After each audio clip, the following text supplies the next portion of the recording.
And hey there, hi there, ho there, and a gracious good Saturday morning to you. Welcome back to another exciting edition of the Cardinal Couple Radio Hour podcast, a weekly show where me and my cohorts discuss the joy and excitement of UofL women's sports, among other topics as well. In these slow summer months, we also feature a quiz in the second half of the show. And yes, I do have one today, so that should be fun. But another chance for us to kind of get together around the laptops and the PCs, so to speak, and talk about what's happening out there. Got a full house on board with us today, ladies and gentlemen, with Case, Jared, Jeff, and myself.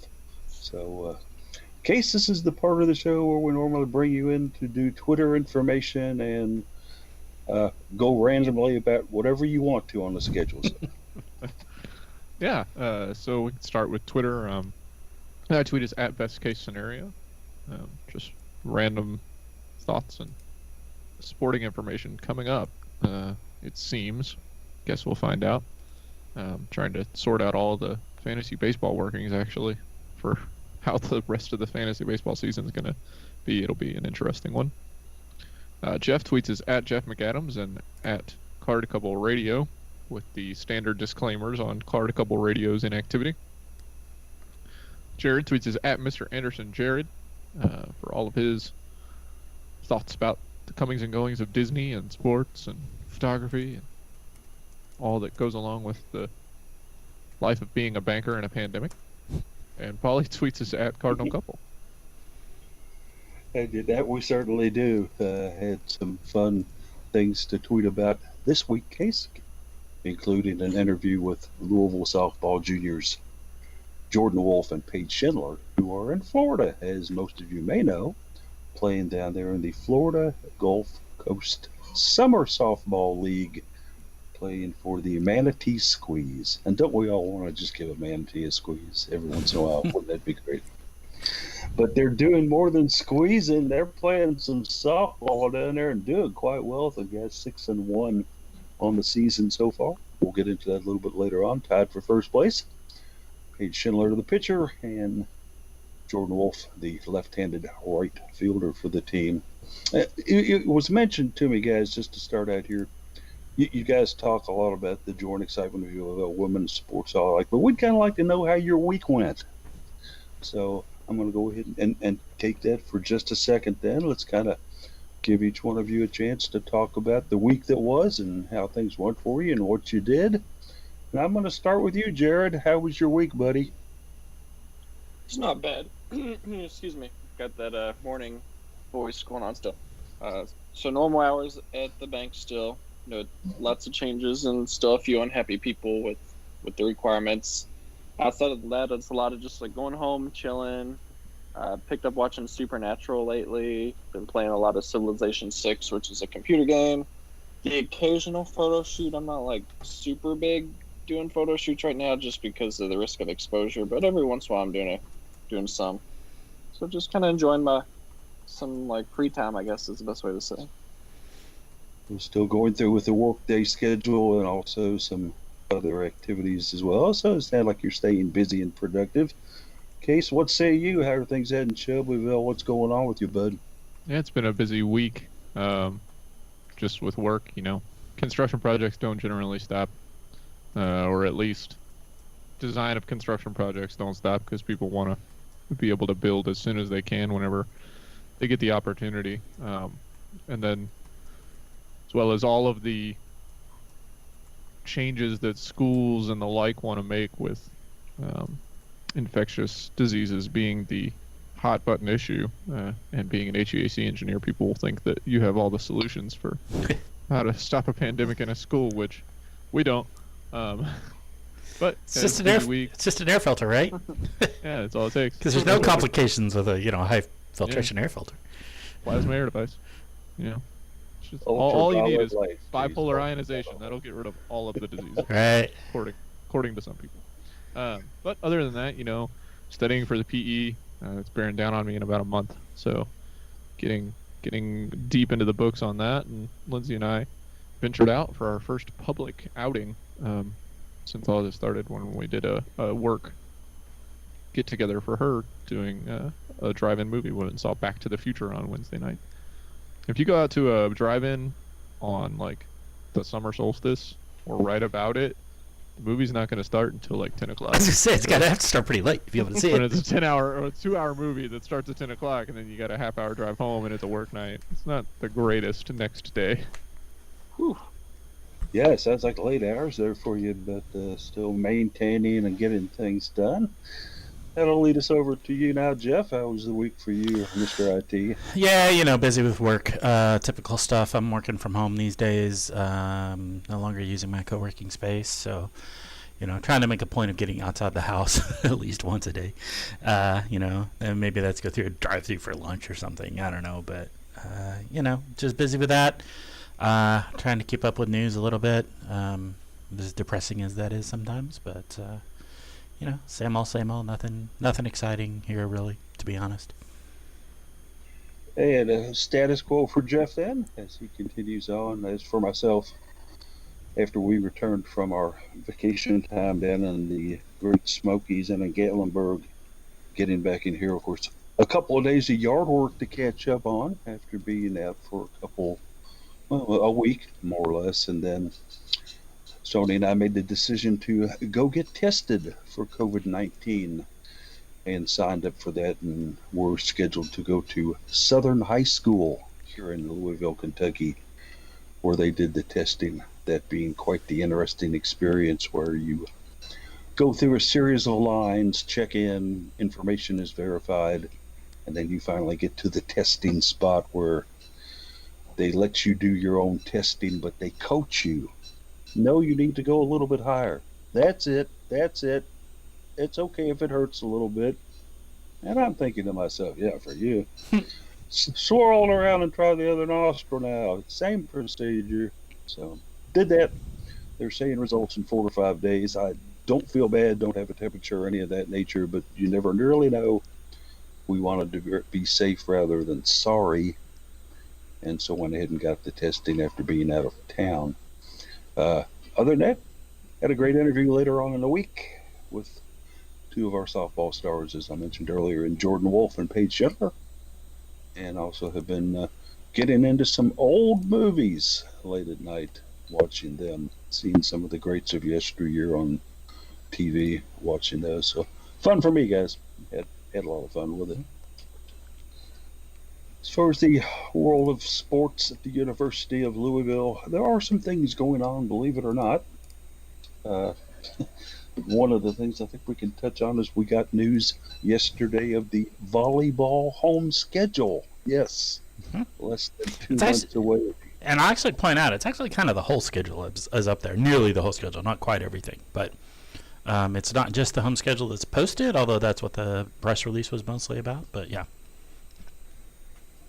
Jeff, it looks like from what I was able to tell, you can go into much further detail on this thing. Is going to get underway on August 22nd with the red and black scrimmage over at the L&N Federal Credit Union Arena. Kind of take us from there to what you read and what you've seen. Yeah, so the traditional red and black scrimmage on campus on Floyd Street used to be called Cardinal Arena, now L&N Federal Credit Union Arena, as you said. This is always fun. The team gets out, split the team in half. They've got plenty of players to be able to do this in recent years. So, and it's it's a lot of fun because it's low pressure. It's not a real competition, so they're just out there scrimmaging and kind of an exhibition. It's generally a chance for the fans to kind of come and see first look at the team for the year. Of course, with COVID-19 stuff going on, who knows how that'll look this year. So we'll see how this is all going to play out. I don't know. I guess I could go on through the schedule some that's posted, if that makes sense. Next weekend is the actual season opener. That's going to be at Dayton. We don't have specific schedules for the specific teams that are being played. Presumably Dayton would be one of those, but we don't know what other teams will be up there. It is the Dayton Flyer Tournament, they call it. So that's the weekend of August 28th. Beyond that, the next weekend, September 4th, 5th, and 6th, Northern Kentucky University Tournament. Missouri, University of South Dakota, and Northern Kentucky University there. The next weekend, the 11th and the 12th, we will play Purdue on the 11th, which is always an interesting battle between these two teams. And then either Xavier or Lipscomb on the 12th. That's not decided yet. So that is at Xavier in Cincinnati. After that, wrap up the non-conference slate with an interesting set of matchups here. We have home and home versus Kentucky. At home here in Louisville on the 16th, Wednesday, and then in Lexington on the 19th, Saturday. So I guess 4 days apart, 3 days, 4 days apart, something like that. 3. Math is hard on a Saturday. So yeah, home and home versus Kentucky. We've never seen this before. It's interesting. All the home and homes we have always done have been in conference stuff. So not always, but nearly always. So this is an interesting one to see this done in volleyball. Beyond that, we launch into conference schedule, which is pretty normal stuff at that point. A lot of travel partners going on there. I've got to ask you first off, Jeff, and I know you other two guys can chime in on this. Playing the Cats twice so early in the season seems very ambitious, and maybe you could potentially kind of a tough possible couple of losses here based on the way Kentucky's been playing over the last years. Jeff, thoughts on this? Yeah, I think anytime you go up against Kentucky, Craig Skinner is coaching great things down there. It's some interesting stuff going on there. And yes, it's a very real possibility we could have 2 losses there. They're a very good team. They've shown that over the past few years. We are doing better and better against them every time we see them. So I think at this point we're kind of in the ballpark of competitive with them. So it could be a real toss-up there. I also think the Purdue match is a potential loss there. Purdue is almost always a solid, good team. So something to be aware of. Case, I'm looking at this home slate here, and it looks like in conference play there are going to be 10 games at home, 9 at the L&N Federal Credit Union, 1 at the KFC Yum Center. I switched back to that after being absent there for a couple years, as they're going to play Syracuse. Leonid Yellen's team there as they play it for the Prather McCaw Classic, honoring Cardinals forever Lee Drury Prather and Syracuse volleyball alumni Carrie McCaw and their daughters, who passed away in February. Going back to the KFC Yum Center, Case, what do you think about that? Yeah, I think it's part of the honor, right? The opportunity to play in a larger arena means the opportunity for more fans to come out and be a part of what should be a special day, a special matchup. Hopefully they're able to have fans in for that and participate in honoring a pair of really good volleyball players who sadly, when tragedy struck this past February, as you mentioned, the families had to suffer the loss of life of them and their daughters. So it's tough, but that's a really big move by the University of Louisville, I think, to move this to a larger arena to help make that a bigger honor. Certainly, indeed, it is, and let's hope that by then, things are where we can get a pretty nice attendance in there to come honor these two excellents. Jared, I look at this schedule, and our old buddies up at Pittsburgh are on it twice this year, starting with this game on Sunday, 25th of October. How about Pitt, buddy? They seem to be a kind of a thorn in our side lately, huh? And they've got an excellent program up there, as we saw last year, as they were ranked top 4, top 5 most of the season. It's just the way the schedule falls. We do see Pitt multiple times this season, almost every year, kind of the same with Notre Dame. It's a nice challenge, so I think it's a good match for the team to kind of look forward to and prepare for. And then when they do face Pitt, it's kind of like an NCAA tournament prep game, because this is the type of style and play you're going to see in the tournament. So even if you do lose to Pitt, you know what to expect when you get to tournament time against other teams, and you can help prepare for it. Yes, always a tough match against those Panthers. Jeff, most of these, of course, being played at the L&N Federal Credit Union arena that holds roughly around 1,000. Traditionally, a very packed arena with fans, students, and such. How's all this going to work out? Just some of your thoughts about fan spacing, fan attendance. Man, that's a really good question. I don't know, and I'm a little concerned about it, to be honest. It is a tight space. It was an arena that did seat 840 previously, before it was recently kind of renovated and expanded. They added some capacity to it for actual seating, but they notably didn't add capacity to, for example, the restrooms. You know, it's one of the things we noticed, right? So if you go to the restroom, it's you got more people packed into a smaller facility there. So stuff like that has me a little concerned. I'll be interested to see what sort of feedback we get from the program going on as to how they're going to handle this. I think it's a great, outstanding question. I don't have good answers to at this point, to be honest. So I'm a little worried about it. I want to toss it to you then, Case. You wrote a nice article today about fans in the stands down the road, kind of based on that and the things that you've been reading and looking at. How does Louisville pull this off in a 1,000-seat arena? Yeah, not just the. So I guess we could start with the fact that a lot of people have been talking about like 50% capacity in arenas, stadiums in particular. Stadiums, the seats are usually a bit more spread out than in like indoor arenas. Cardinal Arena's seats are right on top of each other. The seats are kind of small. The rows are very tight as far as vertical distancing. So even something like 50% capacity, you're going to have a hard time maintaining the 6 feet that is considered the appropriate social distancing. And then if you've got fans in the stands for a sporting event, like I mentioned, people are going to yell, right? Nobody sits at a sporting event and they're just sitting on their hands being quiet. They're going to want to yell.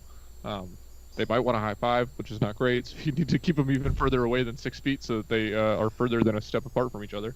And like we've mentioned, the 6 feet distance is basically if you're sitting in an office doing nothing, not breathing heavily, not yelling, not cheering on your team. So in, L&N Federal Credit Union Arena, I don't know, 50% is still going to be pretty tight.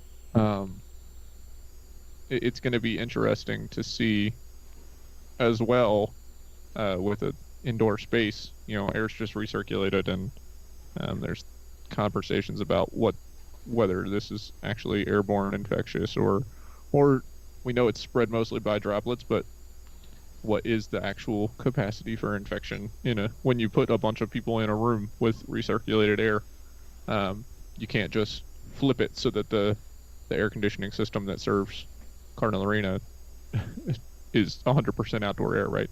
So there's a lot of things that go into it, and hopefully places that run indoor arenas like this, indoor settings, are looking at all the science and all the things they need to try and figure out to safely reopen.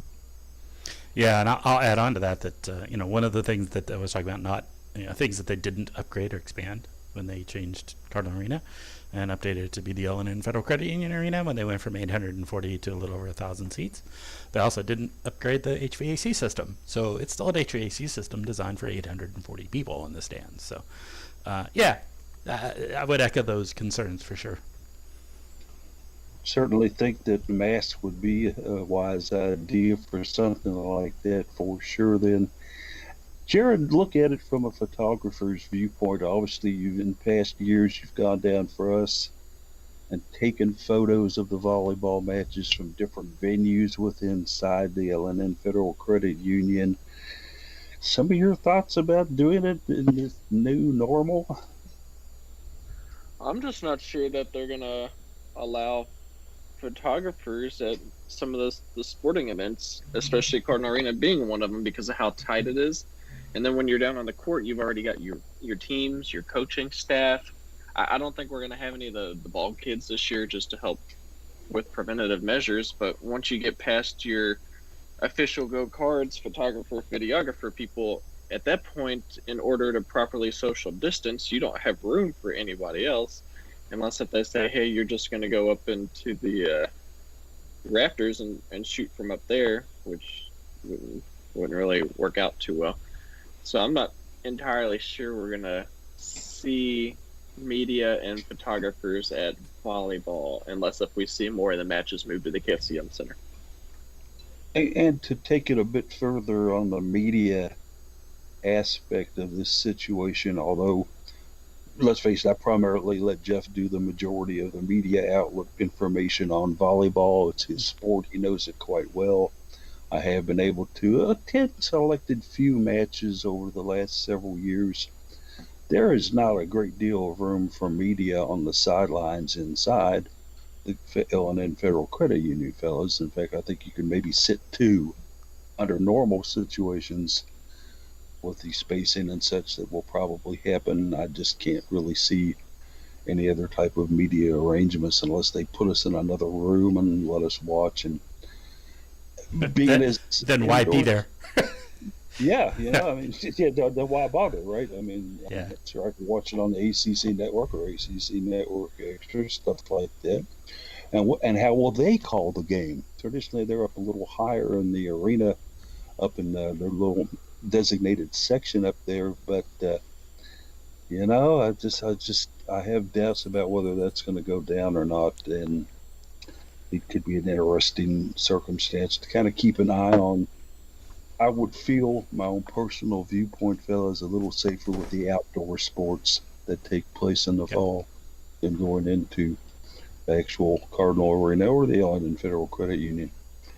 So, all that being said, Jeff, I would say a great team coming back here. You've got Echo Jones, of course, back. Echo's an incredible player for the Cardinals. She's done some wonderful things, just to say the least. You've got middle blockers, Anna Stevenson. You've got a top 20 ranked recruiting class coming back in here. Some of the things that you'll be looking for early on with these cards. I'm going to be looking for early on to see how much impact some of these incoming freshmen are going to have. We had last year, and Nina Mbonu came in and only played limited time her freshman year, but when she did come in, she did some great work, but was a little limited in how much impact she had. Some of these incoming freshmen are highly touted. You certainly have Anna DeBeer coming in. She's had her laurels accoladed many times, and is she going to be able to come in and take a role in that outside hitting spot, that left side spot? That's a possibility. She's very good, so that'll be probably the main thing I'll be looking at early on.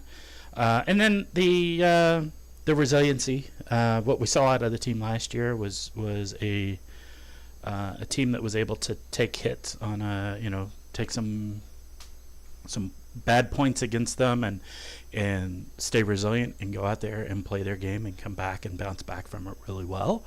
Coach Danny Bestbeam Kelly has a tendency to kind of let the team play through some challenges more than a lot of volleyball coaches do. So it's interesting to see that. And I think they've been responding to that in the past couple of years. So that's another thing I'll be looking at, how they're able to bounce back from taking a bit of a body blow from a good play from the other team or something like that. So those are the two real aspects that I think are always interesting to see in this team. And certainly, as the season goes on, we'll get more and more in depth into the schedule, but certainly games like South Dakota, a very, very good squad. Got Purdue on the schedule here. Some other very, very good teams that are lined up early on. It should be interesting and kind of fun to see how they do with the schedule as it goes. Having traveling partners, Miami and Florida State didn't do us any favors, though, did it, Jeff? No, it never does. Those are always two pretty good teams. Florida State's almost always quite good. Miami is up and down, but usually decent. Some other ones you get, the Virginia Tech, Wake Forest, and those are Pittsburgh, Notre Dame sometimes travel together. Those are two. Can be really good teams. Notre Dame's had a few off years, coming back, rebuilding. So I'll be interested to see how they do with this. But Pitt is always, as we've said, has been in recent, not necessarily always, but in recent years has been a dominant team on the national stage. So, yeah, to get them home and home again, as we usually do, is always an interesting challenge for us. So. Certainly wishing our volleyballers the best of luck as their season gets underway in less than 2 months, guys. It's coming up on us, believe it or not. I do want to add one more thing on that Syracuse match. A little bit of context on that. That is not part of the season ticket package. That is actually going to be a separately ticketed event. Partly because it's going to be an going to be downtown the KFC Yum Center instead of L&N Federal Credit Union. Also because they're making it a fundraiser for the Prather McCall funding of, I think it's a scholarship fund, maybe. I don't remember what they said about that, but it's separately ticketed, and proceeds will go to that. But season ticket holders will have right of first refusal on tickets, so that'll be available. It's also neat because, of course, Leslie Prather is Leslie Drury Prather. Maiden name was Drury. Her sister, she and her sister Sarah both played here at Louisville. Sarah is now the director of operations for the team. McCall played at Syracuse, so that's kind of a nice touch to have the two of them. The coach at Syracuse is Linda Yellen, who was these two players' coaches Leslie Prather's coach when she played here at Louisville, and is now the coach at Syracuse, has a connection there with McCall. So I think it's really neat, the connection there, using particularly the Syracuse match as this fundraiser for the scholarship and such. So I just wanted to bring that out as an important point. Absolutely going to be a very, very wonderful thing for sure, and we hope that we'll all be able to attend this thing, and certainly that it does come off, because as you mentioned, all the proceeds for this go directly to the family scholarship funds. Mm-hmm. That's a beautiful thing right there for these two Cardinal forevers. So we kind of segue our way out of the volleyball realm. Case, let's talk a little bit about your right today that you had in the Saturday Cardinal couple. Fans in the stands. We've certainly been hit with a wealth of stuff as of late about what fans are going to do here, there, and everywhere in other sports. Even Louisville FC City is going to get ready to play some soccer down in the Lynn Family Stadium. Just talk a little bit about the article and some of the things you're seeing. Yeah, so this was inspired by news that came out yesterday, which was IMS's plan, Indianapolis Motor Speedway's plans, or lack thereof, really, for limiting capacity at the Indianapolis 500 at the end of August.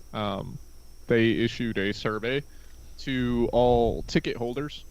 If you aren't aware, you have to buy your tickets for the Indianapolis 500 well in advance of the event. I believe that season ticket holders or recurring ticket holders have to renew their tickets the week after the race. So our tickets for 2020 were bought about 13 months ago or so, roundabout, maybe 11, 12, something like that. It was a long time ago that the tickets were bought, and now we have to decide if we want to use them. They issued a survey out to all the ticket holders to say, are you still planning to come when we have the race on October 23rd, or August 23rd, sorry. It's a pretty transparent plan from Indianapolis Motor Speedway, which is just issue the survey and hope that more than 50% of people say they don't want to come now, and you have to make no hard decisions about who doesn't get to come. I don't think it's going to work. The majority of race fans are pretty avid. Still trying to figure out my own decision on that. Personally, it's a pretty tough choice, but the majority of race fans are pretty avid, and so I think that they're going to get a lot of yes responses. It's also a really long time in advance to try and make this decision.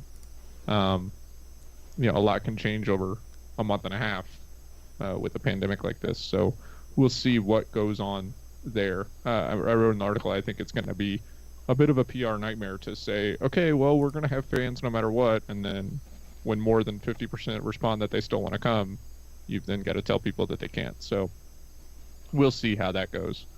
Outside of that one, we've also heard this week that the Derby is going to have fans. We don't really have a whole lot of concrete plans around that one either. other than that we know the paddock will be closed. They were doing construction on Millionaire's Row, so I don't know if all of that is going to be open yet or not.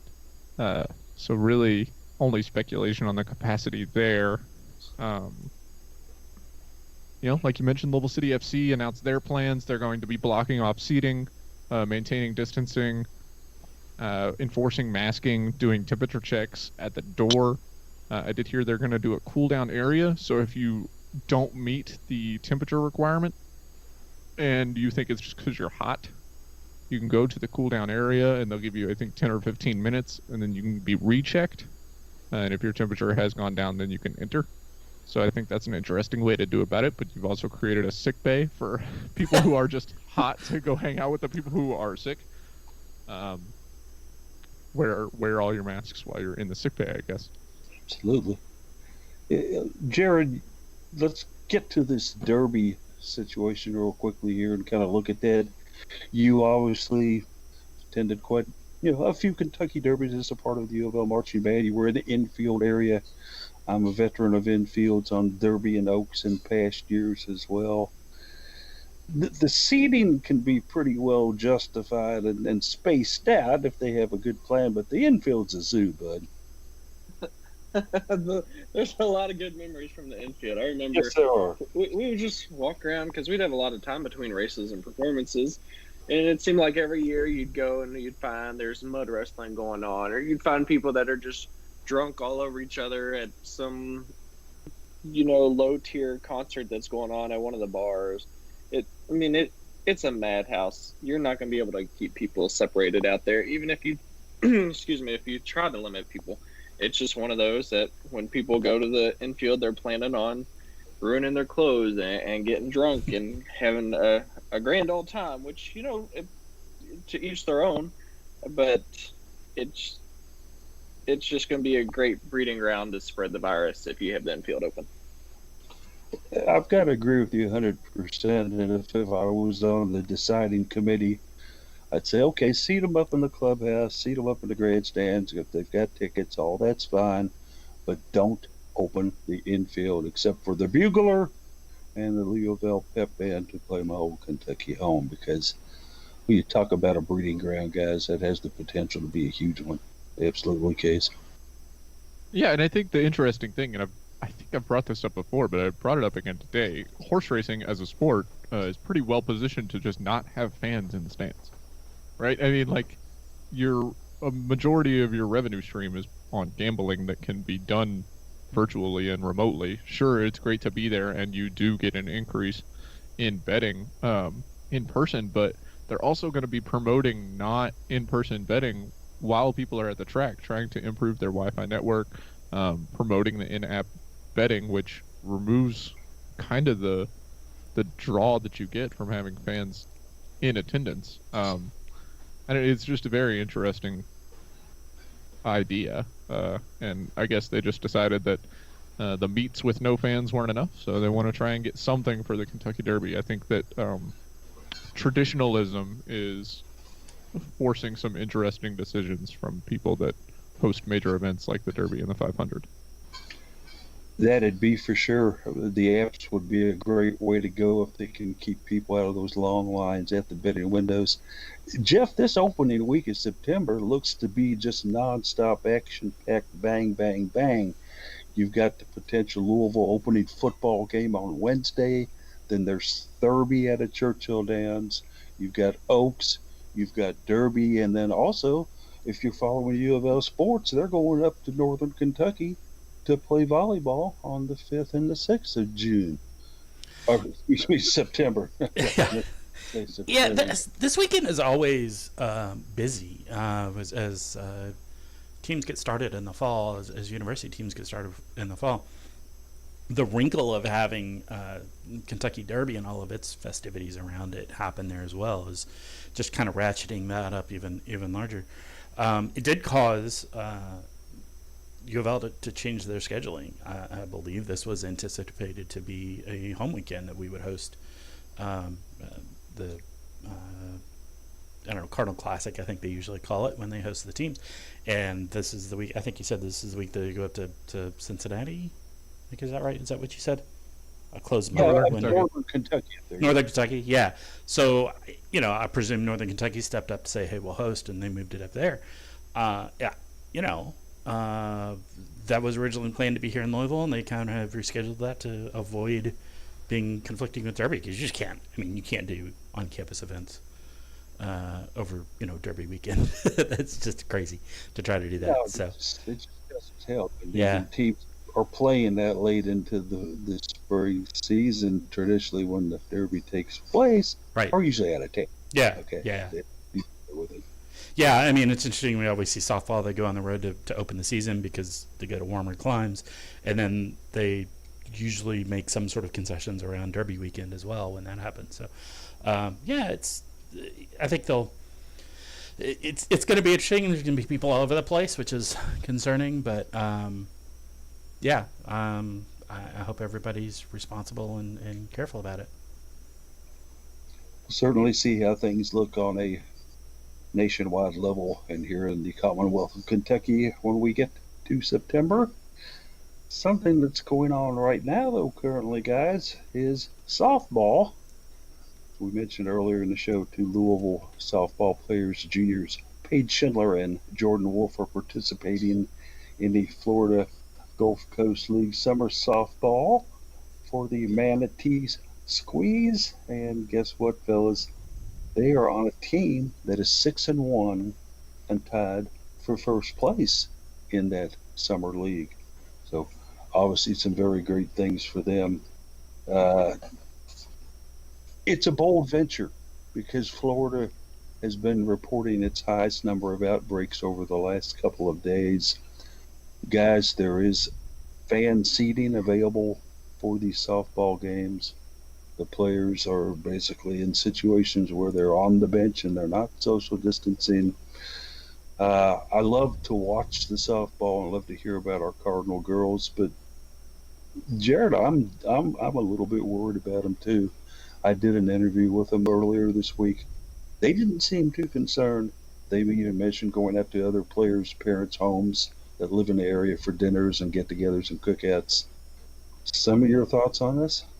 That, when I was listening to the interview, I thought they gave an excellent interview, by the way. That was kind of the biggest concern I heard, where they were talking about where their families were coming in town to watch them play, or they were going to other teammates' families' houses for get-togethers, which I know that they were trying to limit the exposure of the players to a little bit, but we don't know the exposure that these families and friends have outside of that may get passed along to the student athletes, which is kind of a concern, because you're thinking one or two people get exposed, that can quickly pass around, and that's going to shut down the entire season. I think I would prefer to see them just in a bubble almost, where they don't really have that physical exposure to the outside world, especially when we live in such a virtual and digital age that you can still stay in contact with people through computers and phones and whatnot. The girls are on a pretty regimented schedule, but they did mention to me when I spoke with them for the interview that neither one has a car down there, so they're catching ride with teammates to one of the venues that's 30 minutes away. So once again, getting different people into the same car and then driving, that kind of situation. But how are the girls doing, you might ask? I'll be happy to give you just a skinny on that. Jordan Wolfe, our fabulous left-handed right fielder, is batting 6 for 18 overall from the plate. That's a .333 percentage, and we'll certainly take that anytime out of Jordan. She's got 3 RBIs. She also has 3 doubles on the season.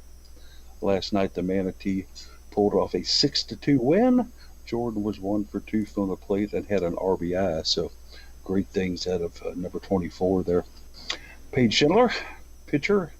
She saw 3 innings of relief last night in the game, a game that the starting pitcher, who I got to brag on just a second, Jenna Green, a girl at a Presbyterian college, actually had a no-hitter going after 4 innings, and they pulled her to bring in Paige. Paige gave up 2 runs on 2 hits, and guess what they were? They were over the fence home runs, but they still pulled out the win. Paige pitching the final 3 innings, only allowing those 2 hits, though, in those 3 innings. Big ones indeed. But Paige still does not have a decision on the season. Team being, I think she's got 1 or 2 starts on the year, primarily used as relief. But hey, Jeff, I'm kind of proud of these two. How about you?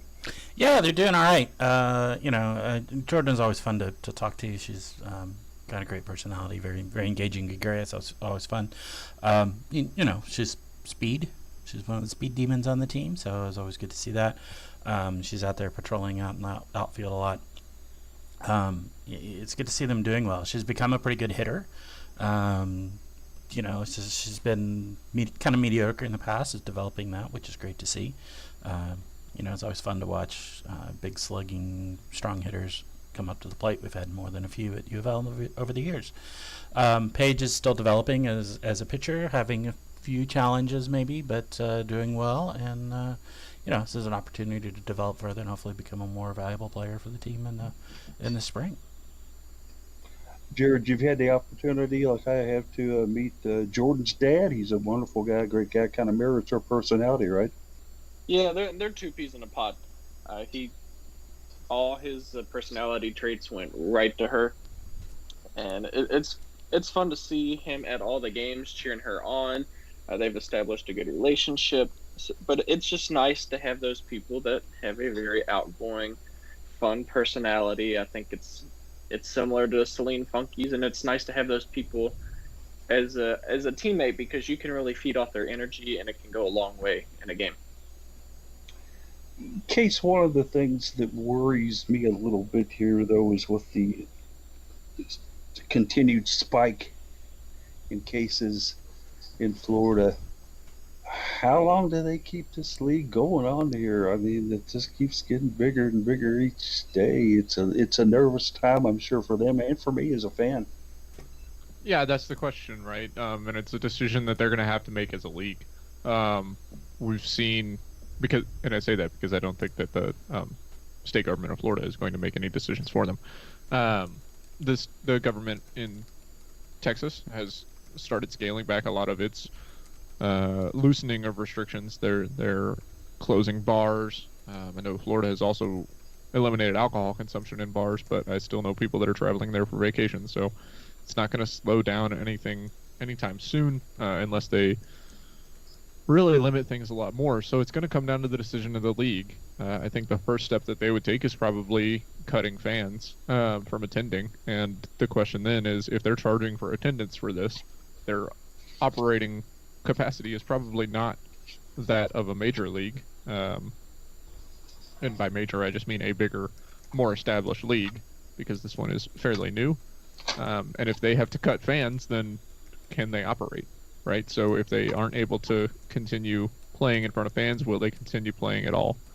It'd be unfortunate for all the players, baseball and softball alike, who are down there trying to apply their craft and get better in the off season. And this is one of the only opportunities they've gotten to do that this year. But you have to consider the health and safety of the student athletes. And athletes in this case, they're not students at the moment. But the health and safety of the athletes, because they are people and not just sports players and entertainers. Absolutely 100% on that last statement, too. These are individuals and human beings, and their safety, of course, is of the prime importance when everything else is considered. That is number one, making sure that they're okay. But if you want to catch the squeeze, you can either check them out. A couple of sources on them. They have an app called Game Changer that does a wonderful job giving you all the statistics from A to Z. Very comprehensive. I'd love to see the NCAA use something very similar to this when that comes around. If you want to actually try to catch them, they're on a live stream that originates out of Tampa. Jeff watched a little of that last night. I wasn't able to get it either night, so I don't know what my problem was. But there was a Tampa live stream, Jeff, if I remember right. Yeah, the name of it's a YouTube account, much like our Cardinal Couple radio hour thing is. If you search for Tampa live stream, it should be one of the top things that comes up. Just got to use YouTube search. That's usually pretty good, but not always. I was able to pull it up. There's no charge for it. It's a free stream. I presume it's a little bit ad supported. But yeah, It's not like super high quality, but you're watching, softball, college level softball. So okay, it's not bad. Yeah. They'll play the Bradenton Slice today. It's a 2 p.m. game, and there'll be I don't know which ones they don't announce in advance which ones they have on the Tampa live stream. So hopefully we'll get lucky and get a chance to see that one. If not, it's certainly fun to watch. So support our Louisville girls in Florida as they go for the Manatee Squeeze. Always a good time to watch any Cardinal play anywhere in the off season. These are two good examples of it. Well, fellas, we can safely say it's time for a quiz. Are you ready? Sure. All right. Of course, if you'll remember last week, if you were with us, Jeff and Jared battled tooth and nail. It was a fight to the finish, and they ended up with a tie to get both a share of the one-eared toothpick holding bear. Case came in second. Gave it a brave try, though. Today's quiz is about Kentucky Proud. Yes, we're going to talk about athletes and coaches that are from the Commonwealth of Kentucky. Certainly so. So, no bourbon then? Well, Jared, I'm not going to put any specifications on what you can do during the quiz besides, not looking at the answers. If you want to sit there and knock down a little Kentucky bourbon, buddy, go after it. It could be fun by the end of the broadcast. But I'm going to stick with my coffee. Anyway, if you haven't taken the quiz, if you're new to the show, there are 10 questions and a bonus question. You get 10 points for each correct answer. At the end, in the bonus, you can choose to take the bonus or not. If you take the bonus and get it correct, you get 20 points. If you miss the bonus, you lose 20 points. So, gentlemen, I would say turn off your laptops, but then that would probably disconnect us. Yeah, that would be bad in my case, yes. You're on the honor system here, guys. Here we go. Is everybody ready? I thought so. Question number 1. This field hockey player is from Kentucky. Is it A, Katie Snyder, B, India Reed, C, Margot Lawn, or D, Isabella Leaker? Which one of these on the field hockey team is from Kentucky? Katie Snyder, India Reed, Margot Lawn, or Isabella Leaker? Case, let's start with you. I believe it's B. I believe. I could be wrong. Take a guess at the B. Jared? B, India Reed. Jeff, are you going to go in cahoots with them? Well, I mean, they probably have the right answer, but I had no clue. I was guessing Isabella Leaker, so. He is willing to stay true and honest to his Yeah. morals. And Jeff, unfortunately, you get the buzzer on this one, Case Yeah. and Jeff. Jared getting it right. It is India Reed. That's right. A Louisville field hockey player from. She went to that bad school, the Crimsons. She went to the school that perhaps has the closest availability to the University of Louisville, Manual High School. That's right across the street. Perhaps. Yeah. And yeah, just a great school down there too. All right, moving on to question number 2. Which Louisville high school is not represented on the field hockey squad?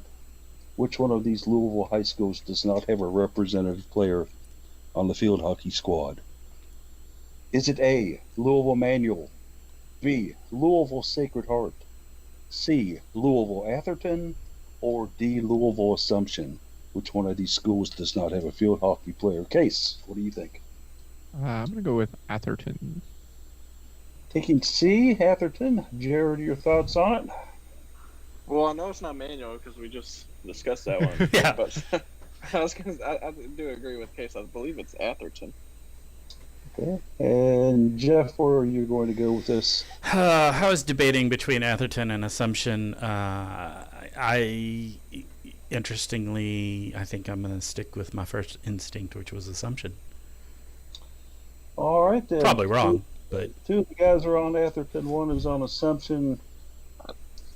Jeff, unfortunately, they had it right. It was. Erica Cooper's from Assumption. I don't know if Okay. we've got any more that are from Assumption. Absolutely. Yeah. One of the more photogenic and delightful personalities on the field hockey team, Erica Cooper did in fact play her high school field hockey at Assumption. Atherton, the school that hasn't.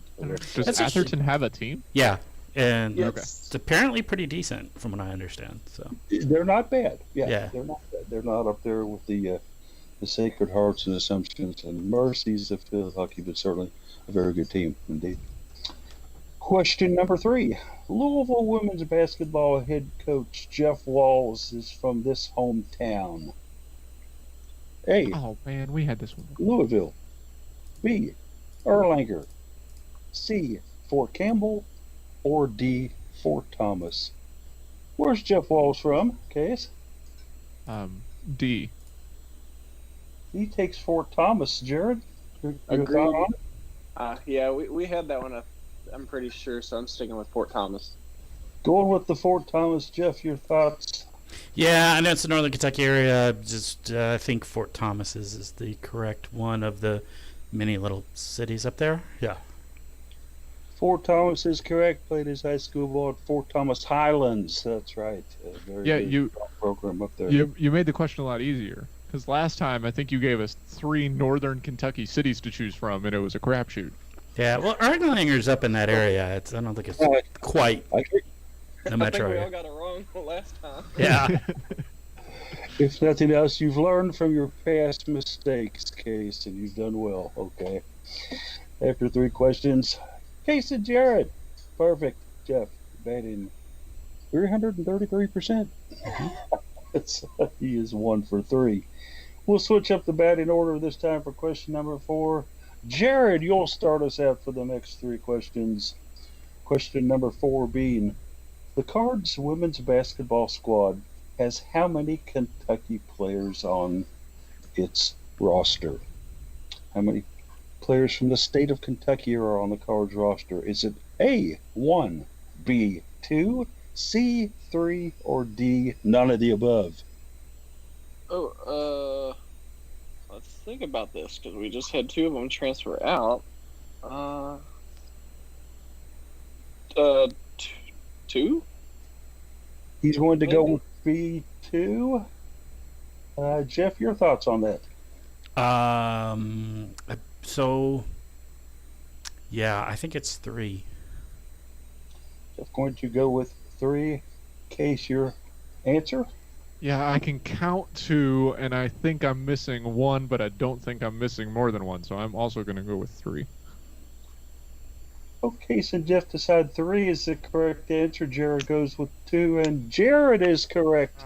Right. 2 basketball players on the I roster. had Molly and Mikasa, but I forgot Yeah. the incoming, so I just kind of was like, well, maybe no freshmen or Kentucky. And you needed to go no further.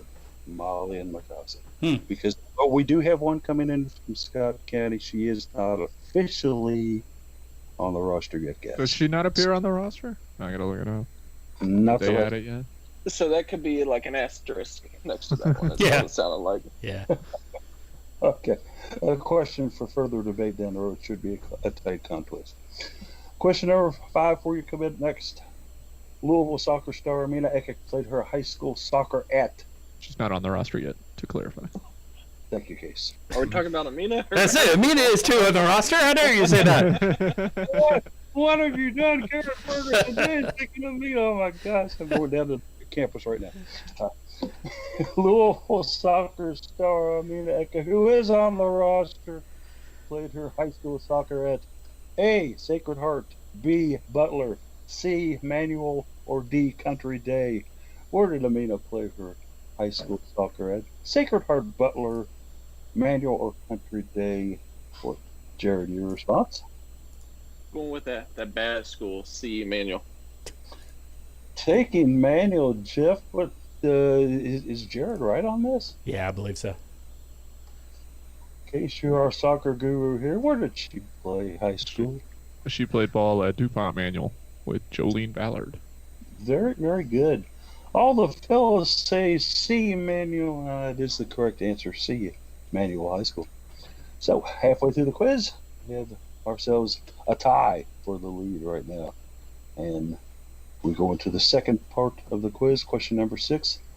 Jared, this will be your final chance to go first here. I thought Jared was alone in the lead. I'm taking a look at the stand. Wait a second, in case you are absolutely correct. I'm wrong again on my great scorekeeping.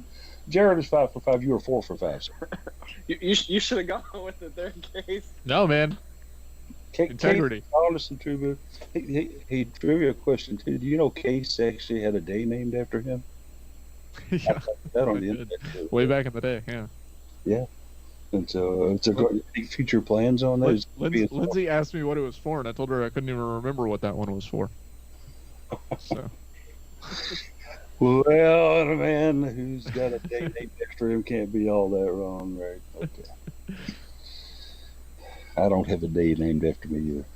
Question number 6. Which Louisville high school has the most current UofL women's soccer players on the roster? Which one of these high schools has the most women's soccer players on the roster? Is it A, Manual, B, Mercy, C, Sacred Heart, or D, Assumption? Jared, Manual, Mercy, Sacred Heart, or Assumption, your answer? Well, damn it. Okay, I'm going to stick with Manual again, I guess. Because we've had Manual for 2 answers so far, so let's go third time's a charm. He's venturing a guess on Manual. Jeff, do you know what he's talking about here? I don't know. Yeah, we know that there's 2 based on what Case was saying earlier, so I'm going to go with Manual because it seems like a pretty good guess here. All right, then he's sticking with Manual. Case. Manual, Mercy, Sacred Heart, or Assumption? Trying to run through, and I can only think of one from Assumption. So yeah, I'm gonna go with Manual as well. All 3 of our contestants pick answer number A, Manual, and they are correct. Amina Ekekam, first of all, obviously being from Manual. You've also got Jolene Ballard, Case had mentioned her earlier, and so Manual is the correct answer. I feel like there was a second correct answer, because if I'm trying to go through the roster in my head, and I thought we had 2 from Sacred Heart that came in together. I thought Cassie Emshoff and Kylie Polk came in together. Yes, you do have both of those on the roster as well, Jared, Emshoff and Polk. Oh, cool. So we had a 50% chance of getting that right. Yes, you did. Nice. Cool. You all got it right with the first guess. It's very good. You actually did have 2 options there. When I had originally did the quiz, I wrote it up as 3, but one of those from last year did graduate. I'll give you all the guess on who it was. Allison Whitfield. She went to Manual. Fast off that bed, yes indeed. By the way, her older sister Casey doing some great things, guys, on Louisville Soccer Radio on on 790 WKRD. She's one of the 3 that do the Louisville Soccer Show on Saturday mornings. So great things for Casey there. Question number 7 coming up. This time we will switch the starting order and go to Jeff first, followed by Case and Jared. Question number 7. Louisville head women's tennis coach Mark Beckham played for which Louisville high school? A, Eastern, B, Ballard, C, Shawnee, or D, Trinity? Where did Mark Beckham, our Louisville women's tennis coach, play, Jeff? Eastern, Ballard, Shawnee, or Trinity? I have no idea. I'm gonna guess, purely guess. I'm gonna guess Eastern. I don't have He's the foggiest. taking a guess with, okay, A, Eastern. No facts behind it, just a guess. Yeah. Case, your guess? Yeah, with also no facts or evidence. My thought before we even listed the answers was Trinity, so I have to stick with that since it was an option. He is going with Trinity as an option then. Jared, your thoughts? He didn't strike me as a Trinity guy. I was kind of No profiling now, okay? It's kind of back and forth between Eastern and Ballard. I'm gonna stick with Ballard. Jared goes with Ballard. The answer is A, Eastern. Ah, yes. Pure dumb luck. Yes.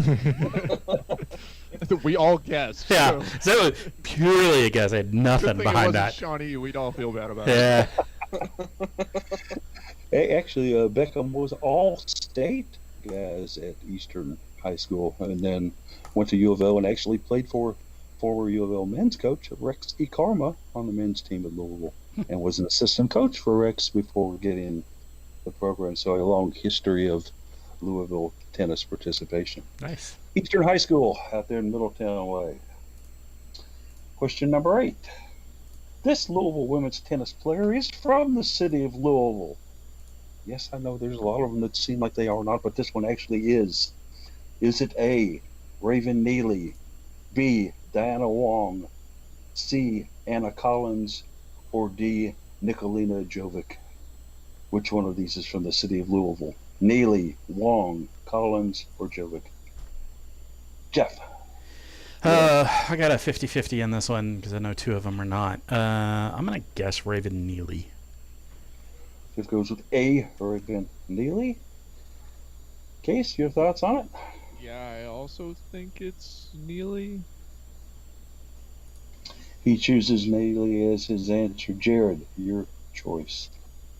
I had it narrowed down to Neely and Collins, just to be different than Case and Jeff. I'm gonna say Collins.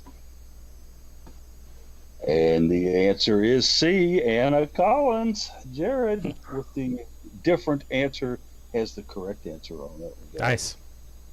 Well, those are the 2 I thought it might be. So. Yeah, I was narrowing down by where Yeah. I thought people were from there.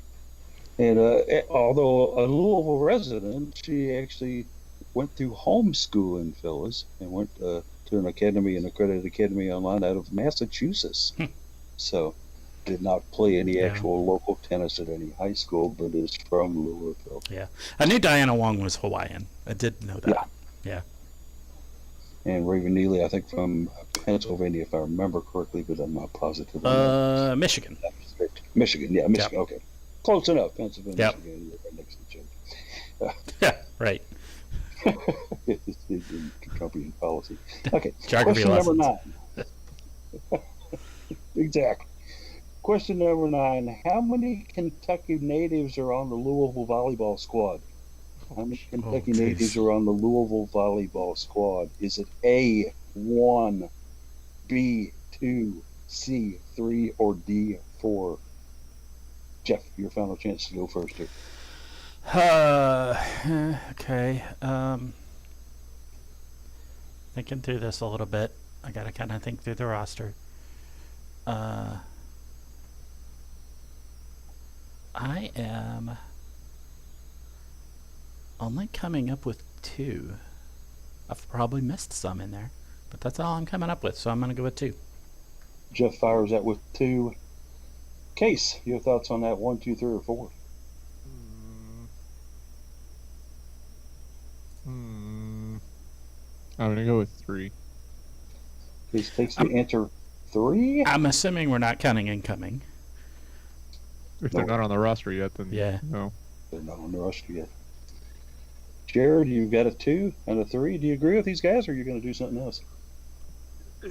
It depends, like Jeff said, if we're including the incoming freshmen, because I don't know like what we're considering roster or not. On the roster, you gotta go to gocards.com. See if It's they're not on the always up roster. to date, though. Well, that's where Paulie gets his answers. So Yeah. that's where the answers come from. I'm Yeah. gonna go with, since they've released the schedule already, let's go on and say that they've got the roster out too, which would include Anna DeBeer. So I'll go with 3. Man. He's saying 3, and I'm going to give him credit for the answer 3 Yeah. For the wrong person, but yeah. for the wrong person, because it is actually, we all know about Hamilton and Hendricks, who played here in Louisville and Assumption. Yep. But DeMarcus was Yeah. the third player I was looking for, who comes out of Lexington. I forgot she was a Kentuckian. Yeah. Yes, Yeah. DeMarcus. And Anna DeBeer is not listed on the roster yet, so And they have not DeBeer is not on the roster. they have not updated for the Oh. freshman yet. So Jared, you fell technically, would there backwards be- but landed safe. So technically, there'd be 4 on the first official match. Then Yep. is what we. Yeah, okay. Yep, there will be. I didn't know about DeMarcus, but I kind of guess a lucky break. I just Yes. guessed that there was one more Kentucky, and then I knew about. Which is what I did for basketball, and it didn't work. But this is a bigger roster, so I thought I had a better chance, and it turned out okay. Some of the reasons for the answers I get, let me tell you. Going into our final question of the regular round, question number 10. This Louisville coach for volleyball is from Louisville. It's a Louisville volleyball coach from Louisville. How can that be? Your choices are A. Dan Mesky, B. Todd Chamberlain, C. Danny Busboom Kelly, or D. Evan Feltz. Jared, let's start you out for the final question here. Is it Mesky, Chamberlain, Kelly, or Feltz? Damn, I was hoping you were gonna drop the director of ops in there. He's not a coach. That's not a coach. I was waiting to. I don't know, Dan Mesky. I really don't know. He decides on A. Dan Mesky. Let's go to Case next. Case, who do you think it is? Okay, I'm Mesky, pretty Chamberlain. sure it's not Mesky, and I know it's not Busboom Kelly. So my other options are Chamberlain or whom? Yvonne Feltz, volunteer assistant coach. Yeah, I don't know the coaches of volleyball, so this is a total guess. I'm going to say D. He goes with Yvonne Feltz. Jeff, you're our volleyball guru. What do you say? Yep, Todd Chamberlain is the Louisvillian on that group. Well, That's what I thought at first. Why didn't I go with that one? Yeah. He's confident in Todd Chamberlain, and he is correct. Todd Chamberlain, assistant coach, went to Trinity High School, guys. Went to At least I Trinity High knew. I got my 50-50 correct. Yes, you did. Yes, you did. So, I was that's way off. not bad, I guess. But Jeff gets the answer correct. So let's take a quick look here and see where we are as far as the standings go after 10 questions. I've got 60 for Case. That seems to be correct. Wow, fell off. I've had a little bit of perfection out of Jared here so far. Guys, I'm showing him with 80 points so far in this quiz. Not bad at all. Not bad at all. And Jeff, I've got you in at 60 as well, along with Case. Yeah, that sounds about right. Comes to the bonus round. Of course, you do have your options on the bonus question. Jared, since you're in the lead, what are you going to do? Take the bonus? Let's do all or nothing. Yeah, let's go for it. He's going to throw it all into the cold bin. He says yes. Case, are you going to be a bonus participant? Yes, of course. And Jeff? Yeah. Okay. Well, let Jared started out here since he is in the lead. Your bonus question is, this Louisville lacrosse defender went to Louisville Ballard. Is it A, Jen Schaff, B, Grace Jenny, C, Rachel Florick, or D, Ashley Osborne? Which one of these Louisville lacrosse defenders went to Ballard? Schaff, Jenny, Florick, or Osborne? Jared, what do you say? Man, I feel like we had something like this before. Crap. I think it's Ashley Osborne. Maybe not. Just go with, I don't know, Ashley Osborne. He decides on D, Ashley Osborne. Case, does he know what he's talking about? Well, Schaff, that was the one Jenny. I was gonna guess. you were going to guess Osborne? Yeah, Okay. but But I have to be different than Jared to beat him. So we don't play for second place here. We play for first. I don't care what my final score is if I don't get first. So what are my first two options? you've got Schaff, you've got Jenny, you've got Florick, and you have already decided not to take Osborne. Yeah, I'm gonna go with Jenny. Oh, Grace Jenny. All right, Jeff, it's up to you. Yeah, so I'm wrong. I was going to say Schaff, so I've already missed it. I already looked up the answer. Well, that's not fair. So he Well, answered Schaff. I'm going last. I'm being honest and saying that I was going to be Schaff, even though I know it's the wrong answer now. So I'm being honest about it, right? Yeah. All right, so I'm not last alone if I'm last. Yeah. Cool. And I'm going to turn in my professor's head. I'm answering with integrity still. So, Correct answer is Ballard alumni Ashley Osborne, a defender for the Cards. D. Ashley Osborne, Jared, your guess was correct. Certainly a very, very strong defender for Scott Teeter's squad. So, in a runaway, Jared takes the bonus, ends up with 100 points, and more than doubled his point total against his two competitors. The one It was is close to the bonus, though. Well, that's true, and of course, Case's strategy for the bonus is I'm going to go all or nothing, and That's the second. It's the second week in a row that that's happened. Yeah. I've got Get the in the bonus correct in my mind, but picked the wrong answer just to try and game the sometimes point. you just need to stop thinking, Case. I'm just trying to game the points, man. That's all you can do. yeah, it's playing the game as it exists, you know. If you're not first, you're last in the quiz. Okay. There's no. Thanks, Ricky Bobby. Another successful one-ear toothpick bear holding goes to Jared, who's become yet the dynasty unmatched so far in this. You fellas are going to have to hit the books heavy for next week. All right, fun quiz, guys. Time to segue into some final thoughts. Jared, since you're the quiz winner, why don't you go first with the final thoughts? Try and hold off on fireworks till next Saturday. I'm not a fan of hearing firecrackers going off for 2 straight weeks at 11 o'clock at night. But if you do decide to shoot fireworks off, please be safe. Very good and true words there. Yes, be careful with fireworks. They can harm you. Jeff, what you got for us? Yeah, just kind of revisiting. I'm obviously, everybody knows me, knows I'm excited for the prospects of volleyball, but a little nervous about the fan situation in the stands. So, hoping to hear more from the program about how they're going to handle that. But keep an ear to the ground. Should be a good schedule, whether we get to watch it in person or not. So. And keeping an ear to the ground and the LNN FCU, be careful someone doesn't step on the side of your face, Jeff, okay? Yeah. Case, final thoughts out of you? Yeah. Professional team sports in the United States of America is back starting today. The NWSL Challenge Cup. I didn't mention this in the article today. The NWSL Challenge Cup gets underway in about 20 minutes with the North Carolina Courage taking on Portland Thorns. A lot of noise came out about the Challenge Cup last week when Orlando Pride had to pull out of the tournament due to positive infection tests. So they had to change up the schedule. Gabby Douglas with the Utah Royals will be in action on Tuesday at 12:30 on CBS All Access. If you use a VPN, you can watch it on Twitch outside of the U.S., just so you know. But it's CBS All Access inside the U.S. and Canada. Certainly wishing her the best of luck to that great Louisville alumni. Indeed. Final thoughts for me, certainly hoping for continued success for our 2 softball players down in Florida in the very talented Jordan Wolfe and Paige Schindler. Hopefully also they'll be safe and be free from any type of illness from the COVID virus that is spreading in that state pretty quickly.